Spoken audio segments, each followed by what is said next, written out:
assemblée souveraine c'est-à-dire en violation flagrante de notre constitution warul taxawee taxawaay boobu. dama may Adama. oui Cheikh. Adama. La réponse. En parlant de violation on va revenir en arrière on va faire un voyage dans le temps. Assemblée nationale moom la ñu jox n'est-ce pas un projet de loi ñu tëbal poste premier ministre assemblée moo ko voté. Assemblée nationale moo dem modifier règlement intérieur am génne lépp luy laale ak premier ministre. Assemblée nationale boobu le président Macky Sall jébbalaat encore projet ne ko dama bëgg a delloo siwaat poste premier ministre. Assemblée nationale delloo siwaat poste premier ministre ba pare bi yoon moo blanc ne du laal règlement intérieur. Est-ce que la violation ne commence pas à partir de cet instant-là loolu muy benn bu ñu noppi woon ñu ne noppi nañu mais ñu alerter des députés responsables comme Mamadou Lamine Diallo ñu saisir le président de l'Assemblée nationale pour que mu apporter les corrections nécessaires. Non, il n'a jamais écrit pour saisir. Il a écrit. Non, pour saisir l'Assemblée nationale, non. D'accord, mais le président de l'Assemblée nationale, moi j'ai lu son courrier de réponse à Mamadou Lamine Diallo, là où il disait qu'il prenait acte. Fatou, si c'est parce que l'information n'est pas exacte, vous pouvez toujours me rectifier. Moi j'ai bel et bien lu cela, et c'est Mamadou Lamine Diallo même qui a publié ça sur X. Ex-Twitter. Il avait alerté depuis 2022. Il l'avait fait. Donc le président de l'Assemblée nationale, quand tu me dis que le règlement intérieur n'est pas faux, mais je suis désolé, il est faux. Il n'est pas faux. Alors, on va revenir sur les termes.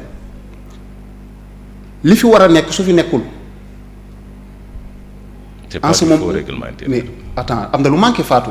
Mais le règlement intérieur defal nag Adama. Bon, man j'ai pris le soin de t'écouter si tu me permets rek ma développer. Adama, tu le laisses terminer s'il te plaît. Premier ministre dañ ko génnee woon. Léegi premier ministre ñëwaat na. Xanaa dinañu laal texte assemblée nationale yi pour mu mën a nekk en conformité ak li xew ak la situation. Tout ce problème qu'on a aujourd'hui, c'est parce que l'Assemblée n'a pas pris le soin de rectifier le règlement intérieur. Ce n'est pas une raison.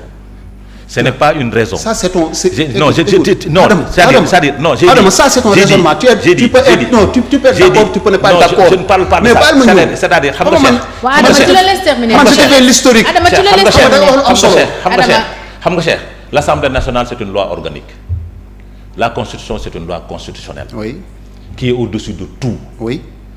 Ce n'est pas une raison de ne pas accueillir un premier ministre. Mais est-ce qu'on a... Mais tu me laisses pas terminer. J'ai dit ce n'est pas une raison. Tu me laisses pas terminer. Même si les dispositions n'y trouvent pas, ce n'est pas une raison pour que le premier ministre reste là-bas pour dire je ne viens pas. D'accord. Léegi dafa am loo xamante ni Adama constitution d'habitude. C'est-à-dire ku bëgg lu yomb rek mooy làkkatu sur le règlement intérieur. Oui, mais Adama, à ce rythme aussi duñu avancer. Waaw, mais xam nga tey par rapport à la liberté de la presse, c'est consacré par la constitution. C'est vrai. Mais il y a un code de la presse qui organise tout cela. Effectivement. moom day joxe les grands axes la constitution du ñëw di la ne Adama bu ñëwee heure bi la war a ñëw plénière bi lii la war a durer et cetera. yoonam nekk sur mais tout ça existe dans le règlement intérieur. grand bàyyi ma ñëw rek. Le premier ministre à ce jour amul dara lu koy tudd ci règlement intérieur.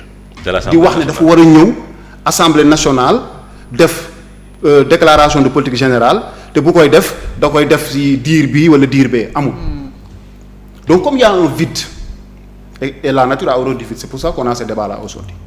Si les textes étaient mis à jour du métier. Ba pare ce n'est pas trop tard. L'Assemblée aujourd'hui, il y a Abdou Mbow qui nous dit qu'ils vont introduire une loi. Ils ont le droit. Est-ce que j'ai dit qu'ils n'ont pas le droit? Ils sont en mesure d'introduire une loi tout de suite pour contrecarrer, n'est-ce pas? Non, c'est pas pour contrecarrer. Qu'est-ce que je veux dire? Allez-y. Pour empêcher le président. Oui, j'ai dit contrecarrer, mais il ne sait pas ce que je veux dire. J'ai dit pour empêcher, pour contrecarrer le président au cas où il voudrait prendre la décision de supprimer, de dissoudre l'Assemblée nationale au bout de 2 ans. C'est ça. Ils sont prêts pour ça. Mais ils ne sont pas prêts d'aller en session ou en plénière pour pouvoir modifier les articles qui concernent le premier ministre. Ils peuvent... Mais donc, ils avaient le temps parce que la polémique... C'est-à-dire quand on a enlevé ces fameuses... avant la fin de la session. Fatou, donne-lui 1 minute, il termine et léegi baal ma yeggali dafa bañ Assemblée nationale bi nii Assemblée xam nga lan moo ko yëkkati. Encore une fois, je suis d'accord avec lui. On a des députés, mais on n'a pas des députés du peuple. Effectivement. Et ça, je parle pour les deux bords. c'est des gens qui sont là-bas pour leurs propres intérêts. Quand Macky Sall a voulu introduire un projet de loi pour pouvoir dissoudre l'Assemblée nationale, avant 2 ans, les députés se sont opposés. Qu'est-ce qu'ils nous ont sorti? Qu'ils avaient pris qu'ils avaient contracté des prêts au niveau d'institutions financières ou bancaires, et voilà, quand il s'agit de leur intérêt, ils sont prêts à se battre. Quand il s'agit de l'intérêt du peuple, mais aujourd'hui la déclaration de politique générale, mais c'est même pas pour l'Assemblée, c'est pour le peuple, parce que l'Assemblée représente le peuple. Aujourd'hui, le Premier ministre doit venir présenter sa déclaration de politique générale pour que le peuple puisse savoir, n'est-ce pas, où est-ce que ce Premier ministre-là compte, avec son gouvernement, mener ce pays-là. On a besoin de le savoir. L'Assemblée nationale n'a pas dit que le Premier ministre ne vient pas. Est-ce que le Premier ministre a dit qu'il ne venait pas? Il n'a pas dit non plus qu'il ne venait pas. Il a même dit que sa déclaration de politique générale était déjà disponible. Maintenant, le cadre. Organisons le cadre réglementaire pour permettre que cette chose-là se fasse. Mais au-delà aussi, il faut que nos amis de Benno Bokk Yakaar continuent aussi de vouloir jouer sur cette situation-là pour créer une crise. Non. Oui. Le Benno fait de la politique comme le Yewwi, comme ni Yewwi di defee politique. Ils font de la politique comme ni ko Yewwi di defee. dama lay wax gis nga la première personne à parler de la motion de censure c'est Abdou Mbow moo ko njëkk a tudd.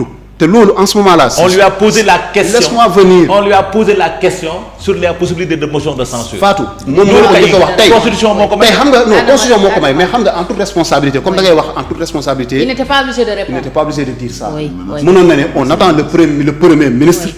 mu ñëw def sa déclaration de politique générale. D'abord. Nous, en tant que députés du peuple, nous allons adopter la posture qui suit à la situation. Très bien, cher. On permet à docteur de se prononcer sur la question, s'il vous plaît, docteur. La politique, oui, déclaration de politique générale, mais quand même suivre un peu ce qui se dit. Bon, mais ce que je veux ce qui a amené le problème quand même, c'est que dès qu'on a commencé à en parler, ils ont brandi l'épouvantail de motion. L'épée de Damoclès. Parce que n'oubliez pas que c'est des perdants et des gagnants. Les gagnants n'ont pas encore d'assises. Il y a une assemblée aussi qui est presque, qui n'est pas accueillante, qui n'est pas welcome pour lui, parce que, comme tu as dit, elle est flottante. D'accord. Ils n'ont pas de majorité. Mais ces députés-là, que ce soit de côté ou de l'autre, il ne faut pas oublier qu'ils sont là pour le peuple. C'est le peuple qui a besoin de savoir ce qu'ils ont, pour qui ont voté là, qu'est-ce qu'ils vont faire pour nous. Ils l'ont dit bien sûr dans les élections, dans les campagnes électorales, mais c'est écrit nulle part. C'est ça qu'il faut écrire maintenant et revenir vers le peuple, à travers une assemblée du peuple et nous parler. Et ces députés-là, il ne faudra pas qu'ils voient, leurs intérêts personnels. Voilà le problème politique. Il faut qu'ils voient qui bonnet les tiep au Sénégal. Même si tu es contre lui, tu dois voter pour lui. Parce que ce qu'il va faire, c'est pour le peuple qui t'a élu. Chaque député a été élu par un peuple. Ce peuple-là,